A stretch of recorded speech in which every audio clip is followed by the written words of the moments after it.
In this episode of An American Entrepreneur, we're going to revisit Steven Platt. We visited him 3 years ago when we featured his 1/10 scale drift car track business.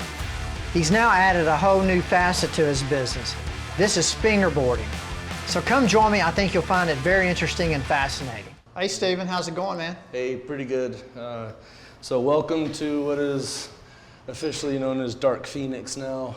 We are Drift America RC, also known as Dark, and we're also Fenix. So when I answer the phones now, I say Dark Fenix, because we're kind of both now. Cool. So come on in, let me show you around. I see you added these vending machines here. Yeah. You get enough traffic, you can make some money on these things.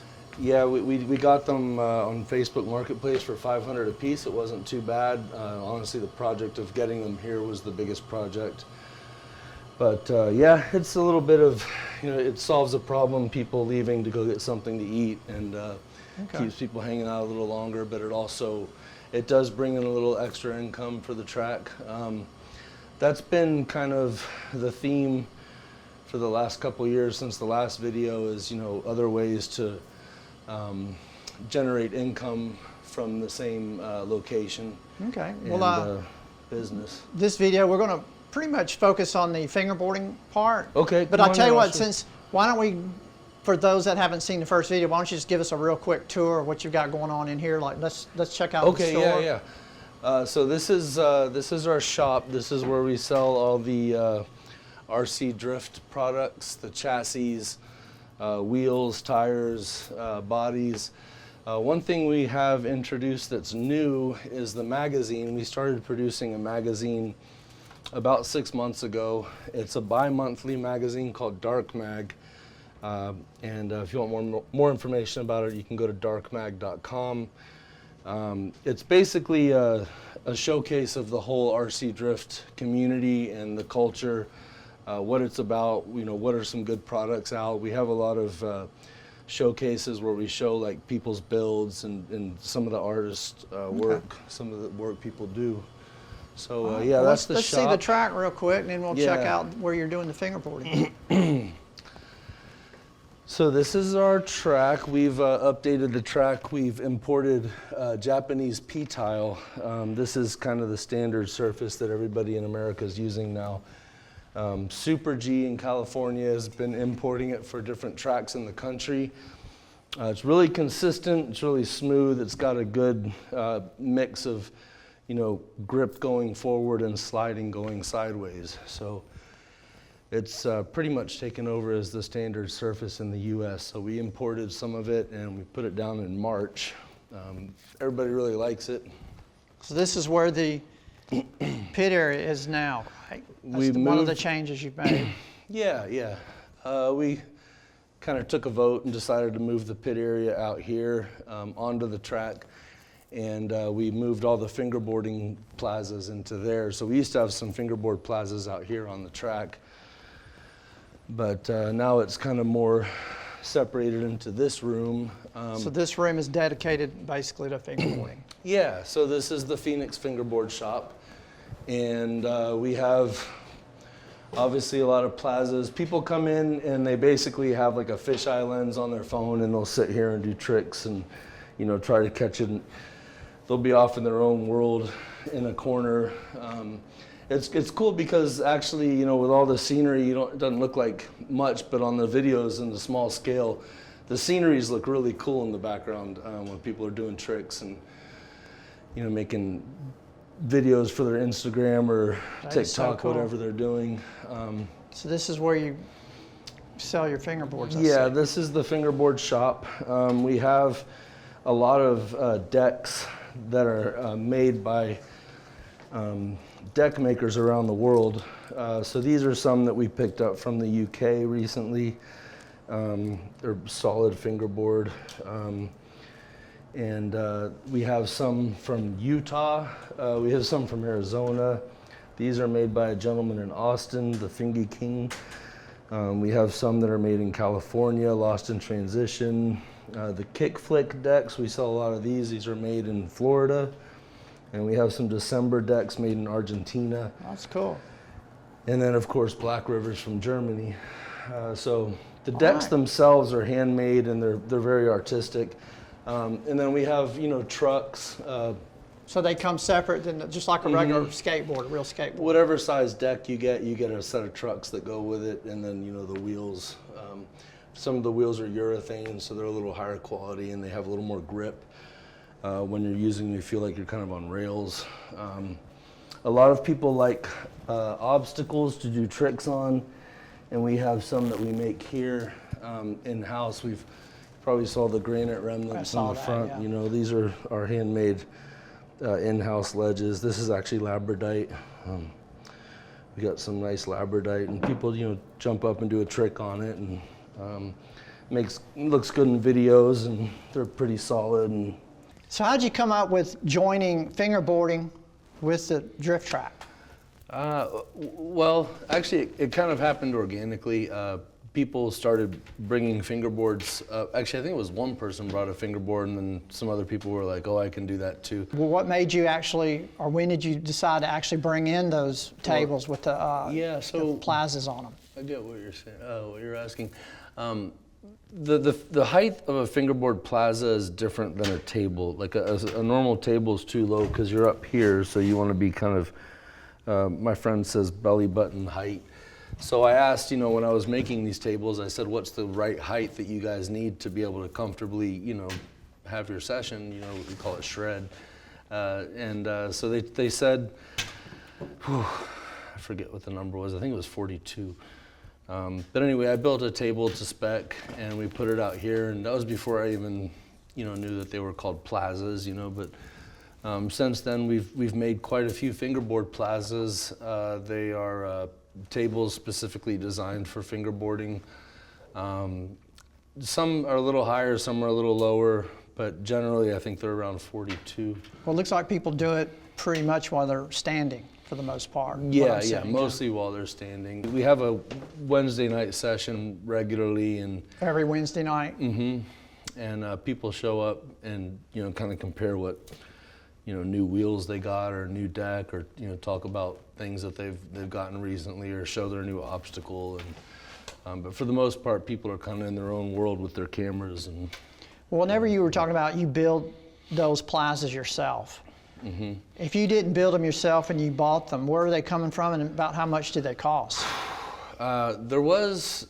There is a company called Black River, but I believe they stopped making their big plazas. They did have some big plazas that you could import from Germany, and they've been the industry standard. I think they were the first ones to start really making them. I know there's a guy named David Ware, and he makes plazas under the name Warehouse Ramps, WAREHOUSE, and or Warehouse Plaza. I think it's Warehouse Ramps. And he makes some really cool plazas. There are some people out there that are making them. Honestly, I think the shipping is the big cost for them. So if you can find someone like in your local area, they're also fun to make. A lot of people make them themselves. You can use any wood table, and actually even if it's a plastic table, you can get those little bed risers, to raise your bed. And it raises it to the right level. So it's another artistic aspect of the hobby. Whenever I was out here the first time, when you were pretty much focused on the RC drift cars, you had the pit area in that room, and then you had some plazas out here, but you swapped it out. And now that's the fingerboard room. Were some people angry or upset that were members at how you switched it out? Did it disrupt some people, or did you lose some members?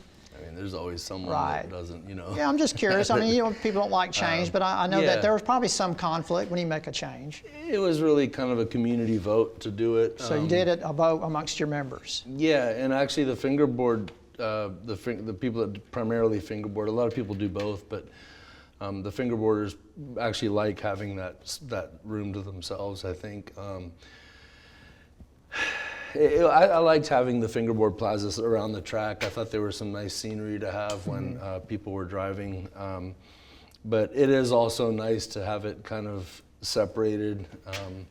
Sometimes people, pit in the fingerboard area when we get really busy for events. So And sometimes people are fingerboarding out here on the tables. We do have a plaza out here right now. And actually we have every 3 months, we've been having a big event where we take the track down completely and we put all fingerboard plazas out here. I think you were here for the one a couple weeks ago, so you have some good video of that. It's a good way to get the community kind of built up all together at the same time and dedicate the entire place to it. Well, generally for the fingerboarding, what's the age group roughly? Well, we do get a lot of young kids, yeah, but there are some older. So it's just really all over the gamut, isn't it? I think, you know, as far as the older fingerboarders, you get a lot of people that used to skateboard and they either are now injured or they're too, I don't know, I hate to say you're too old to skateboard, but it becomes more dangerous when you get older, I think. It's a way to enjoy the hobby, I guess, in a different way. Yeah. Well, as far as the skate, I mean, as far as the RC drift track, I know people pay a monthly fee to be a member, or they can pay a one-time daily fee to come out here and drift. How is that regarding the fingerboarding? Well, okay, so for our fingerboard events, we've been charging $20 for the entry fee, and then the competition fees are $10 per competition. So if you show up on a competition event and you want to do, we usually have 2 competitions, so it's 20 for the entry and 10 per competition. And the competitions are sanctioned by USA FBL, and Levine over there supplies all of the awards and all the information about how to run the competitions. And so we give the competition fee to USA FBL to help support, you know, their cause, and then the track fee or the entry fee goes to the venue to help pay the bills here. Okay, so that's really how you're making your money on the fingerboarding, is those fees, but they don't pay a monthly membership to come here. No, so on a regular night, like if someone comes in and they want a fingerboard, we charge a $10 plaza fee. Usually they don't hang out as long. So we charge a little less. What I was going to say is for the events, what we do that's really interesting is we have a raffle. And so about 2 months before the event, we send out messages to all of the vendors, some of them that we use, some that we don't use. And we just say, hey, we're having an event, would you like to sponsor it? And usually they sponsor it by sending, you know, a small package of maybe a few decks and some trucks or some wheels or an obstacle.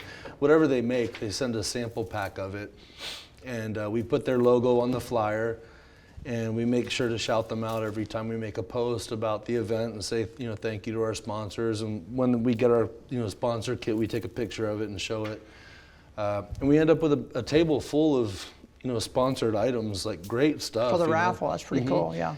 And then we sell the raffle tickets for $5 a piece, and that all goes to the venue to help support, you know, keeping the venue open. And so that's actually a really good stream of income from these events that we do, and it's really synergistic. It goes, it helps the people that are making fingerboard stuff get their products in the hands of fingerboarders directly during an event, where they can try it out and show it to everybody. And 9 times out of 10, they make a post and they say, hey, check out what I won. How'd you come up with the name Fenix Fingerboarding? Or is it longer name? I think it's a longer name, isn't it? It's Fenix Fingerboarding Texas. Okay. How'd you come up with that? On Instagram, it's Fenix FB Community, and it's Fenix. Excuse me. I feel like spelling a common word a different way makes it more memorable. And I know I've heard people talk about that in naming businesses, you know. That's really common. Yeah, no, I mean, Fenix is the same word in Spanish. I think they spell it Fenix, so it's the Spanish version of Phoenix as well. But yeah, it's a little more recognizable. It's a little shorter instead of Phoenix. It's the concept of the phoenix rising from the ashes of, you know, something that's been, you know, burned down. was kind of what drove the name. It was kind of a rebirth of the fingerboard community after it pretty much came to a dead standstill for about a year. When did that happen? Well, so we started fingerboarding here, I think, in 2018, and there was another gentleman that was really passionate about it, and so he kind of took over the fingerboarding aspect here, and he started his own business, and he had a little shop in here and everything, and he had a pretty good setup, honestly, and he decided he wanted to open a shop somewhere else, and so he moved everything out. And a year went by, and he really didn't open a shop or do anything. And we kind of missed having fingerboarders here. We wanted to continue to support the community. We have this great venue that we do have RC drifting here, and we do a couple of other things, but we have the venue to use. Well, the fingerboarding, is there much competition in the local Dallas-Fort Worth area? No, we're the only fingerboard shop in Texas. We're one of, I think there's like 5 in the whole country right now. I don't think there are very many at all. As far as venues to come out? Well, as far as like shops, like brick and mortar shops. Right, now, so everything's online. There are groups of, pardon? But to come out and have all these plazas. Yeah.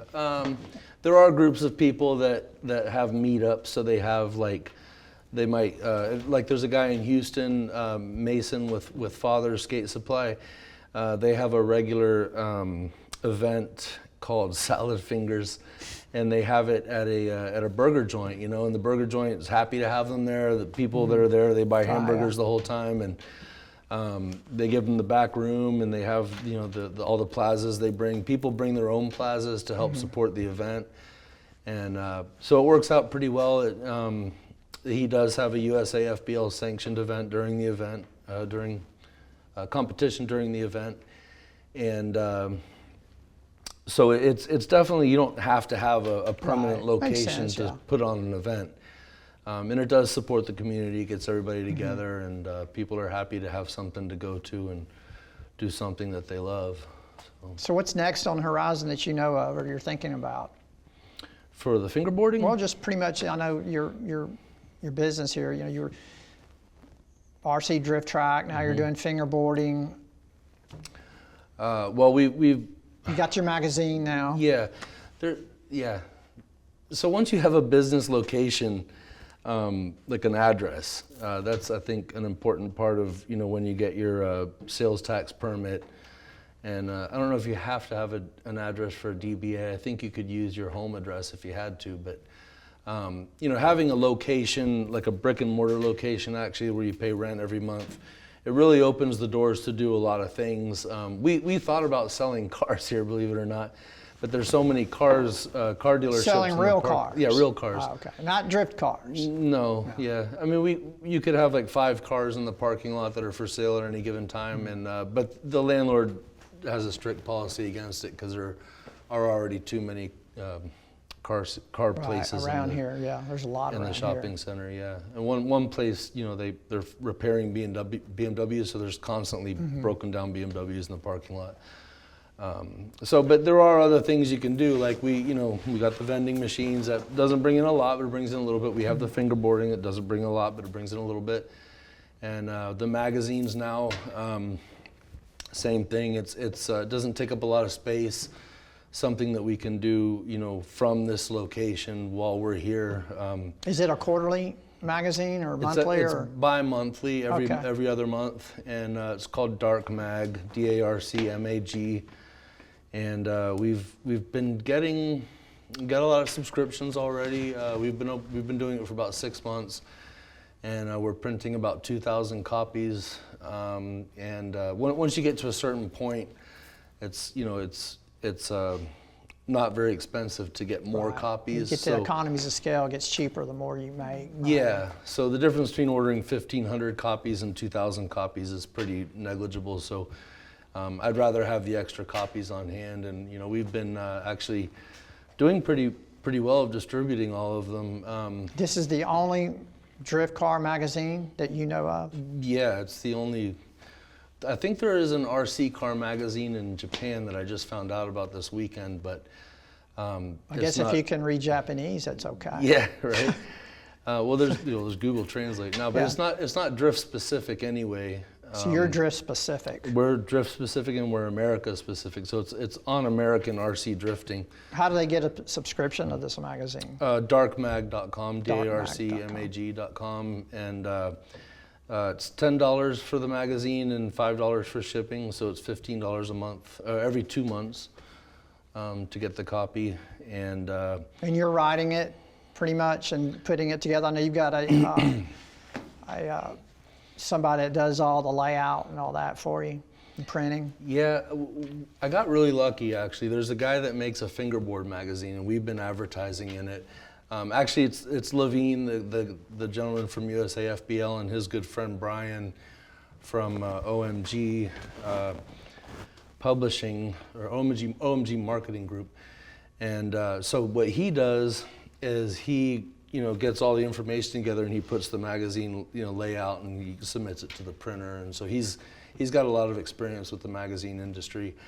My job is to find interesting articles and get all the content and all the pictures together and hand them over to him.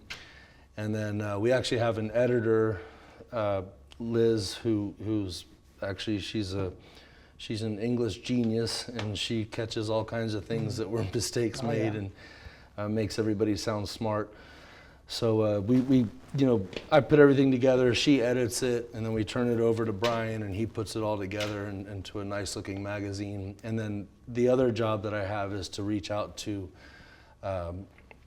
advertisers, manufacturers, and ask if a lot of tracks have been supporting it. They put a little ad for their track in there, and so we reach out to them and gather up all the advertisements.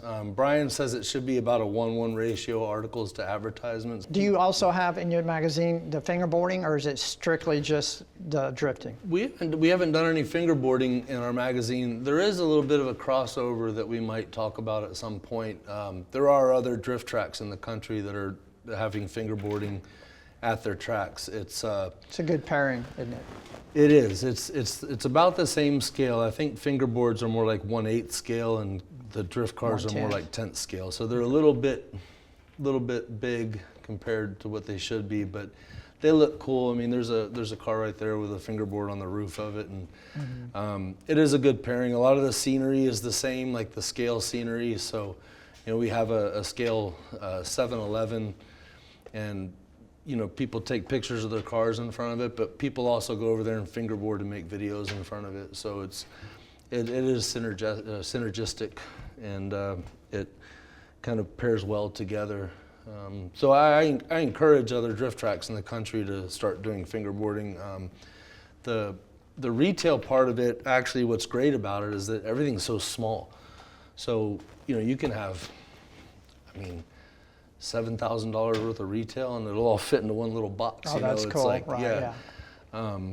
Do you keep track of, as far as your sales, like fingerboard only and in the drift track? I have a completely separate business. Right, okay, good. So you're not commingling the two businesses. You're keeping them really nice and separate. Well, that's really good. We use Square. Okay. We've been using Square for a while. So I have a separate Square business account for the fingerboarding. I have a separate Square business account for the track fees, and I have a separate Square business account for the shop, the RC Drift shop, and then I have a separate one for the magazine as well. So it keeps everything. So you know exactly if you're making or how much money you're making on each endeavor, right? That you can run a report called Cost of Goods Sold, and that tells you, like, say we had $1,000 in sales, and the cost of goods sold report will say that the goods that we sold cost us $600. So it'll say, you had a 40% margin. I don't know if I did the math right on that, but so it keeps track of, what I do is I keep track of my sales every month on a spreadsheet, and then I put in a line for the cost of goods sold. And at the end of the month, and then I have another line for how much I spent on inventory. And at the end of the month, I make sure that I spent as much on inventory as my cost of goods sold for the month was. To keep it replenished. Or Make sure more. you're not Yeah. going backwards. Yeah, and in the slower times of year, it's okay to let that be a little bit negative, and in the busier times of year, it should be building. But to me, inventory is like a savings account. It's Right, yeah. Well, as far as this fingerboarding, is it seasonal or it's just year round? Or more people come in during the winter because they can't go outside? I mean, it's honestly, people come in from all over the place. I mean, All throughout the year. There's no seasonality in this I don't business, think really, is so. there? I mean, I don't think it is seasonal. Yeah, because It's in the just- summer it's so hot, and winter it's cold. Mm-hmm. Yeah. I mean, our events, we have a lot of people come from all over the place, and I don't think that it makes a difference what season it is during our events. We have them every 3 months, and they seem pretty consistently busy. Where do you see fingerboarding in the next 3 to 5 years? Is it really growing? I mean, fingerboarding is there. It's there. It's actually a lot bigger than people think it is. I would say it's about as popular as the fidget spinners at their peak. Okay. A lot of people have fingerboards, especially younger kids, and they might grow out of them, but they still know how to do it. Sometimes we'll have people come in, they'll say, I haven't done this since high school, but it's a lot better on a good deck, and then they buy, a good setup, and it's just a matter of whether someone's going to provide a place for them. I don't know if the math on it, they're very small and the margin's not great. It's 30 to 40% margin, I would say. Some things have better margins. What's the price range from like a cheap one to a really, really nice fingerboard? So that's the thing, you can spend more on a fingerboard than you would on a real skateboard. $300? Some of them go up to about, I would say, 180. Okay. For a full Black River deck, trucks and wheels is about 180. But we can get a pretty good setup for someone for like 70 to 90 with urethane wheels.